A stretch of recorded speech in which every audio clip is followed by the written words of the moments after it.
ஐநா மன்றத்தில் எந்தவித வாக்கெடுப்பும் இல்லாமல் இலங்கைக்கு எதிரான தீர்மானம் நிறைவேறி இருக்கிறது என்கின்ற ஒரு செய்தி வருகின்றன. இந்த சூழலில் இது நமக்கு நன்மை தரக்கூடிய செய்தியா, அல்லது இந்த தீர்மானத்தை மையப்படுத்தி ஐநா மன்றம் தமிழர்களுக்கான தீர்வை முன்னிலைப்படுத்திய ஒரு நகர்வை எடுக்குமா? இந்த கேள்விகள் நம்மளிடம் தொடர்ச்சியாகவே எழும்பிக் கொண்டு இருக்கின்றன. ஐநா மன்றத்தில் ஒவ்வொரு அமர்வும் வருகின்ற பொழுதெல்லாம் தமிழன் ஆவலோடு காத்திருப்பான். எப்படி என்றால், கொக்கு மீன் வரும் என்கின்ற ஆசையோடு காத்திருக்கும். ஆனால் மீன் வராமல் போகின்ற பொழுதும் கொக்கு காத்து கொண்டே இருக்கும். அதுபோலத்தான் தமிழர்கள் எப்படியாவது இந்த தீர்மானத்தில் நமக்கு ஒரு விடிவு கிடைத்துவிடும் என்று காத்து கொண்டு இருப்பார்கள். ஆனால் தீர்மானம் வரும், ஆனால் விடிவு மட்டும் வராது. எனவே தமிழர்கள் ஒவ்வொரு முறையும் ஏமாற்றப்படுவது வாடிக்கையாக இருந்து கொண்டு இருந்தன. இந்த முறை ஐநா மன்றத்தில் முன்னெடுக்கப்படுகின்ற தீர்மானம் தமிழர் பிரச்சனைக்கு ஏதாவது ஒரு வகையில் தீர்வை தரும் என்கின்ற நம்பிக்கை பரவலாக எல்லார் மனதிலுமே எழும்பி இருந்தன. அதற்கு காரணம், ஐநா மன்றத்தின் ஆணையர் அவர்கள் இலங்கைக்கு விஜயம் செய்து அந்த செம்மணி பகுதியில் நடந்த அந்த கொடூரத்தை அவர் பார்த்துவிட்டு சென்றிருந்தார். எனவே ஒரு மனிதராக, அதாவது சராசரி மனிதராக யாராக இருந்தாலும், ஒரு குழந்தையை ஒரு தாய் அணைத்து கொண்டு மரணத்தை தழுவி இருக்கக்கூடிய காட்சிகளை பார்க்கின்ற பொழுது அது எந்த ஒரு மனிதரையுமே அசைத்துவிடும். எனவே ஐநா மன்றத்தின் ஆணையர் இந்த காட்சிகளை பார்த்த பொழுது அவரால் வார்த்தைகள் இல்லை, எப்படி சொல்வது என்று. எனவே அவர் இதற்கான தீர்வு கண்டிப்பாக இருக்கும் என்கின்ற உறுதிமொழியை கொடுத்துவிட்டு சென்றார். எல்லோரிடமும் ஒரு நம்பிக்கை இருந்தது. ஐநா மன்றத்தில் தமிழர்களுக்கான விடயத்தில் ஒரு தீர்வு கிடைக்கும் என்கின்ற நம்பிக்கை பரவலாக எல்லார் மனதிலுமே இருந்தது. ஐநா மன்றத்தின் அமர்வு நடைபெற்று கொண்டிருந்தது. ஒவ்வொரு நாளும் ஒவ்வொரு பிரதிநிதிகள் பல விடயங்களை குறித்து பேசிக்கொண்டிருந்தார்கள். அப்படி பேசுகின்ற பொழுது இலங்கைக்கு ஆதரவாக பேசக்கூடியவர்களும் இருந்தார்கள், இலங்கைக்கு எதிராக பேசக்கூடியவர்களும் இருந்தார்கள். ஆனால் இந்த அமர்வில் இலங்கைக்கு ஆதரவான கருத்துக்களை சீனா பதிவிடவில்லை என்கின்ற ஒரு செய்திதான் முதலில் பேசப்பட்டது உண்டு. ஆனால் இந்த தீர்மானத்தை கொண்டு வந்த பொழுது, இந்த தீர்மானத்தை பிரித்தானியாவும் அதனுடன் இன்னும் 4 நாடுகளும் இணைந்து இந்த தீர்மானத்தை கொண்டு வந்திருக்கிறார்கள். கொண்டு வந்து அவர்கள் எடுத்து வைத்த கருத்து என்னவென்றால், இது வாக்கெடுப்பின்றி நிறைவேற்றப்பட வேண்டும் இந்த தீர்மானம் என்ற கருத்தை தான் பிரித்தானியாவை சார்ந்த அந்த அதிகாரிகள் எடுத்து வைத்திருக்கிறார்கள். இந்த தீர்மானம் கொண்டு வரப்பட்ட பொழுது சீனாவில் இருந்து எதிர்ப்பு தெரிவிக்கப்பட்டது.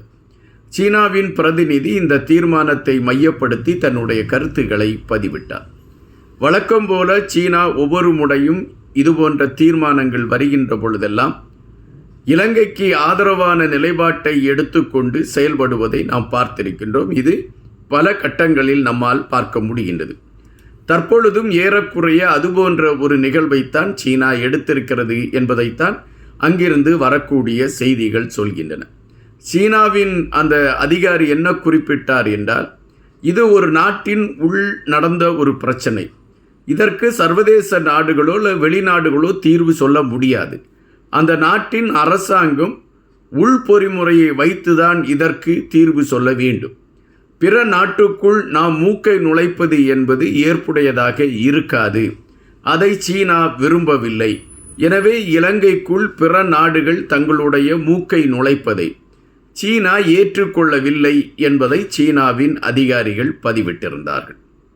அப்படி என்றால் வழக்கம் போல சீனா இலங்கைக்கு ஆதரவாக பேசுகிறது என்கின்ற ஒரு கருத்து பரவலாக நமக்கு புரிகின்றது.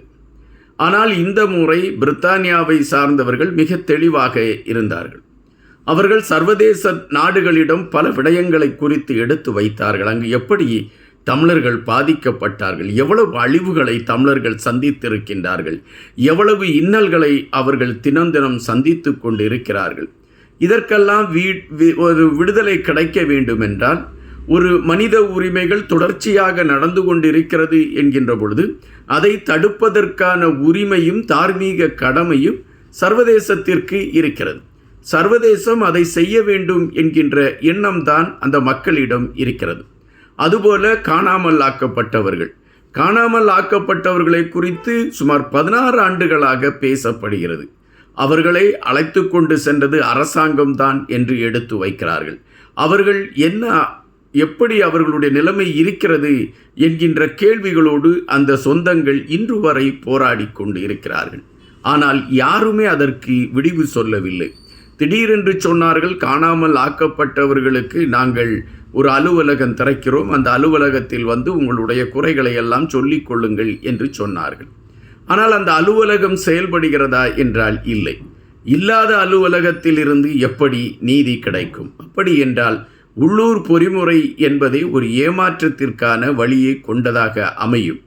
எனவே சர்வதேச நாடுகள் ஒரு வெளிநாட்டிலிருந்து ஒரு விசாரணை நடத்தி அதன் அடிப்படையில் தீர்வை உருவாக்குவதற்கான ஒரு களத்தை கொண்டு வர வேண்டும். அதுதான் தமிழர்களுக்கு நிரந்தரமான தீர்வாக இருக்கும். எனவே தமிழர்கள் பிரச்சனையில் நீதியும் நியாயமும் காக்கப்பட வேண்டும் என்கின்ற அடிப்படையில்தான் நாங்கள் இந்த தீர்மானத்தை முன்மொழிந்திருக்கின்றோம். ஒரு மனித இனத்திற்கு எதிராக நடந்த கொடூரத்தை எதிர்த்து தான் நாங்கள் இந்த தீர்மானத்தை முன்மொழிந்திருக்கிறோம். எனவே உறுப்பு நாடுகள், ஒருவேளை இலங்கைக்கு ஆதரவாக இருக்கக்கூடிய நாடுகள் இந்த தீர்மானத்தை எதிர்த்து இதற்கு ஒரு வாக்களிக்கப்பட வேண்டும் என்கின்ற நிலையை கொண்டு வராமல், வாக்கெடுப்பில்லாமல் இந்த தீர்மானத்தை நிறைவேற்றுவதற்கான ஒரு களத்தை எடுக்க வேண்டும் என்று பிரித்தானியா எடுத்து வைத்தது. இந்த பிரித்தானியா எடுத்து வைத்த அந்த கருத்தை உள்வாங்கிக் கொண்ட பல நாட்டை சார்ந்த பிரதிநிதிகள் வாக்கெடுப்பின்றி இந்த தீர்மானம் நிறைவேற்றப்பட வேண்டும் என்கின்ற விடயத்தில் மிக தெளிவாக இருந்தார்கள் என்பதை நம்மால் பார்க்க முடிகின்றது. இது யாரும் நிர்பந்தித்து அவர்களிடமிருந்து இப்படி ஒரு முடிவை எடுக்கவில்லை. பிரித்தானியா எடுத்து வைத்த கருத்துக்களை உள்வாங்கிக் கொண்டு அவர்கள் எடுத்த முடிவுதான் இது. எனவே பல நாடுகள் இந்த வாக்கெடுப்பின்றி இந்த தீர்மானம் கொண்டு வரப்பட வேண்டும் என்பதில் உறுதியாக இருந்தார்கள் என்பதை நம்மால் பார்க்க முடிகின்றது. சீனா இன்னும் இலங்கையை சார்ந்த ஆதரவாக இருக்கக்கூடிய சில நாடுகள் இதற்கான எதிர்ப்புகளை பதிவிட்டார்கள் என்பது நாம் அறிந்த ஒன்று. நான் இந்த காணொளியின் முதலில் கூட அதை குறித்து மிக தெளிவாக சொல்லியிருக்கிறேன். தற்பொழுது இந்த தீர்மானம் வாக்கெடுப்பின்றி நிறைவேற்றப்பட்டிருக்கிறது என்கின்ற செய்திகளை அந்த ஐநா மன்றத்தின் தலைமையாக இருக்கக்கூடியவர் அறிவித்திருக்கிறார். அப்படி என்றால் இலங்கைக்கு எதிரான தீர்மானம் இப்பொழுது கொண்டு வரப்பட்டிருக்கிறது அல்லது அந்த தீர்மானம் நிறைவேற்றப்பட்டிருக்கிறது என்ற ஒரு செய்தியை நாம் பார்க்க முடிகின்றது. இந்த தீர்மானம் தமிழர்களுக்கான தீர்வை கொடுக்குமா? அதற்கான களங்களை எடுப்பதற்கு இலங்கை கதவை திறந்து கொடுக்குமா? இவைகள் கேள்விகளாக இருக்கின்றன. ஐநா தீர்மானத்தை நிறைவேற்றிவிட்டது, ஆனால் அது செயல் வடிவம் காணுமா? இது இன்றைய பிரதான கேள்வியாக இருக்கிறது. காத்திருப்போம். இன்னும் பல செய்திகளோடு உங்களை சந்திக்கின்றேன். நன்றியுடன் இன்பா.